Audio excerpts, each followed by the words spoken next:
and like we were smashing out like 4 theories a lecture, and the lecture only goes for 2 hours. You can end up finding that you've wasted 3 whole lectures just because you didn't ask a question. I sat down with some university students and teachers to ask some of the questions we have all wanted to ask about the university experience and beyond. I hope you find our answers useful, and I hope you enjoy the video.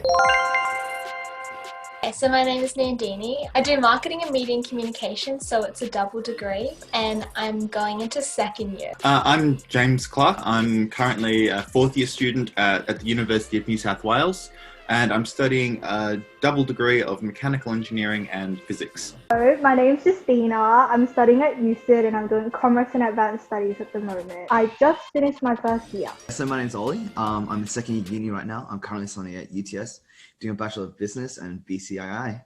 My name is Terry. I did a Bachelor's of Secondary Education and a Bachelor's of Commerce. I feel like there's such a big difference in terms of how a student applies himself to their workload.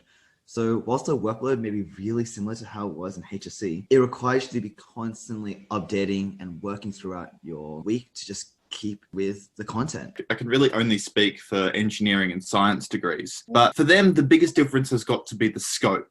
Like most subjects really have no real upper limit to how much work you can put in on an assignment or homework.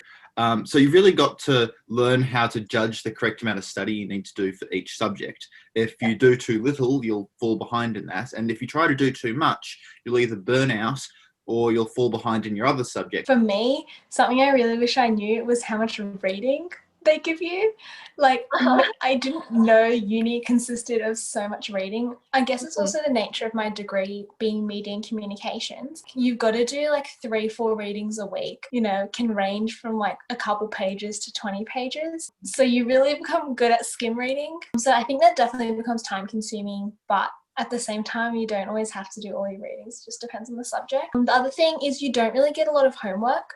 Pretty much everything you do counts. So whereas in high school, you would only have like 1 assessment a term. Yeah. In uni, it's a lot of assessments. So you're like constantly working on assignments rather than doing homework. That's the other difference. You have a lot less hours of actual like being in classes, whereas high school, you're doing like 6 hours a day. Yeah. For me, my course is like 12 hours a week. So you have time to work on those assessments and to do like a job or something.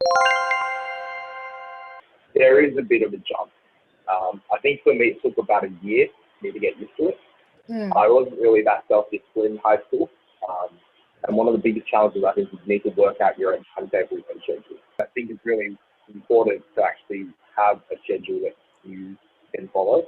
Like teachers taught me how to structure essays and how to answer questions and how to frame your argument. In uni, they just chucked an essay at us and was like, you have to discuss like 6 theories in like 700 words. And they didn't go through the structure. Like you had to ask your like, you know, like how many paragraphs do I do? Because I'm used to my teacher saying, oh, this is 20 marks, you're doing 4 paragraphs or something like that. Referencing and sourcing and researching, because those are the key things. Whenever I research now, it's so weird because in high school I'd always go to websites. In uni, I just go straight to Google Scholar and like that's it. There are just assessments on like your student online platform.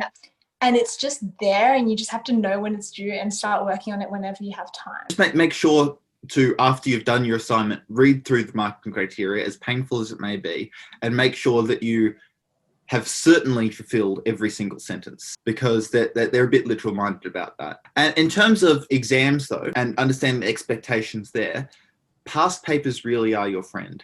Lecturers and tutors aren't going to know you that well. Tutors and lecturers are almost like, think of them as just someone that just manages the course and marks your assignments, gives you the content, but they're not really going to be able to give you one-on-one advice unless you're explicitly looking for that, right? The thing about lecturers and tutors being less active is really only true if you let it be.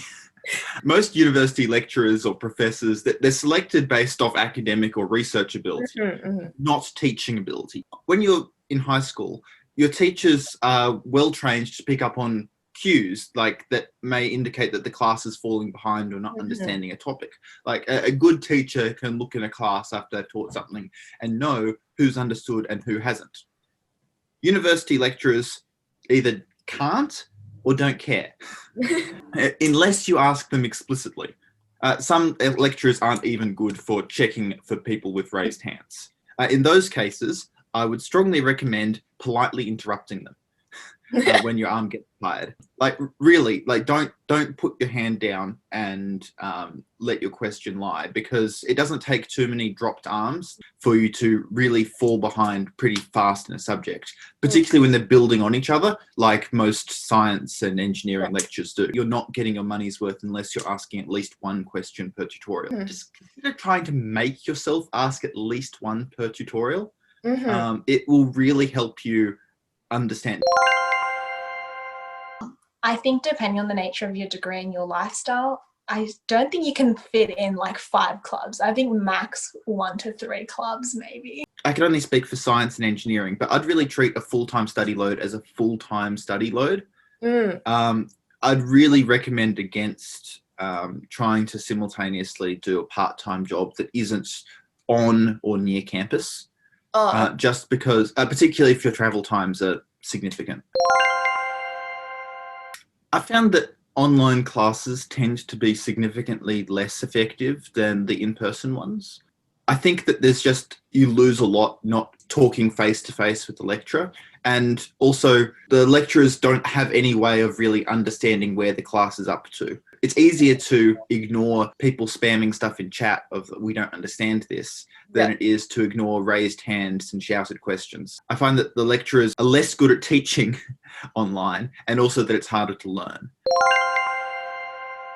Essays and report writing actually come up a lot more often than you'd like. So I really regret not putting more effort into learning how to properly write and set out a report, because that turns out to be something that they assume that you already know when you're in university, and something that's not actively taught very much at school.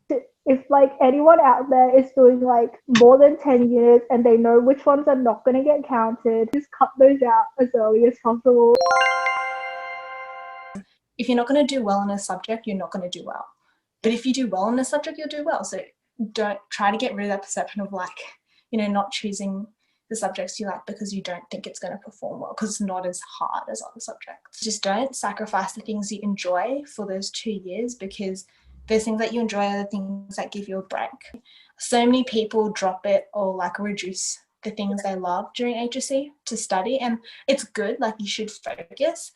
But at the same time, if that's what you do to take a break, then why are you getting rid of that? Because a break is what makes you more energized. The ATAR is important, but it's definitely not everything. I think it's really important that you actually go and meet and network with people who are close to graduating or have recently graduated. And then all others who have some kind of internship experience, and then just pick their brains and ask them, what they've been doing, what they're expecting to do. So that way you actually know what you're getting yourself into. You're working with people who are quite a lot older than you. And like, they literally look at you like a baby. So they will usually baby you quite hard.